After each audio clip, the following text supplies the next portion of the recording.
what was the calling to Barstool? Like, why did you feel so strongly that? Oh, I was obsessed. Like I went and met the Chernin Group to raise money for Backstage. And they said, hey, I was nervous for the meeting. I'd never met the Chernin Group.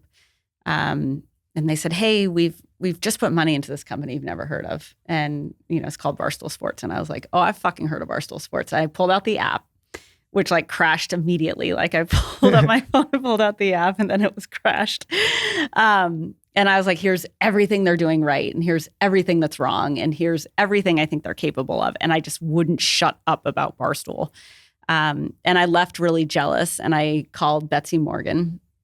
And I was jealous because I'm like, they're going to find a white guy with an MBA who's, going to be perfectly, which I want to talk about because I think Dave would have eaten that type of person alive in about 6 months. Yeah, 100%. And this company would not be where it was if one of those guys had come in the door. And a credit to you. I think it's credit to us. But so I was all over Betsy of like, can you introduce me to Dave? Can you introduce me to Dave? And then Dave and I met with Betsy in a coffee shop in the West Village and spent an hour together, completely hit it off.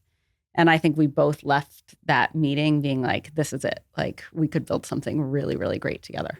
So what do you think, and I know this is maybe hard to talk about, what do you think the elements were that you brought to the table that maybe weren't there before? I mean, when I got to Barstool, there wasn't a P&L. They didn't, I remember like in the interview process, I met with the editor-in-chief and I was like, hey, like, how do you guys do it? Like, when's the last time you talked to Dave? Do you have team meetings? Like, and he was like, oh, I got a text message last Christmas with my bonus from Dave. That's the last time we talked. And so I was like, okay, like there's a lot of opportunity here. I think I had been places that they wanted to go. I think I had done things, made mistakes, made things happen that they wanted to do and to learn from.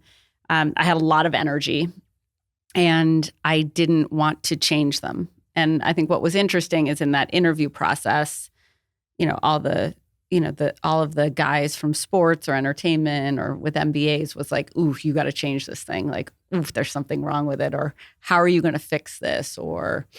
And that was a big source of discomfort in the interview process because so much of it became about like, ooh, like that Barstool was radioactive. And what I saw and felt was that Barstool was so brilliant and just refreshingly different. And it wanted to go places that fortunately I had come from just without the brilliance and that fire, I learned a lot from Yahoo. I learned a lot from AOL. I learned a lot from Microsoft. I learned a lot from an IPO. I learned a lot from a bunch of failed startups. And it was honestly the combination of all those things that I think made the alchemy for us to work. I think the biggest thing, though, is that Dave really wanted a partner. And I think what happens oftentimes is you bring someone like me in with a founder, and the founder's like, ooh, I know it all. Like, I want to do it all. And there's a power dynamic. And we just never had that.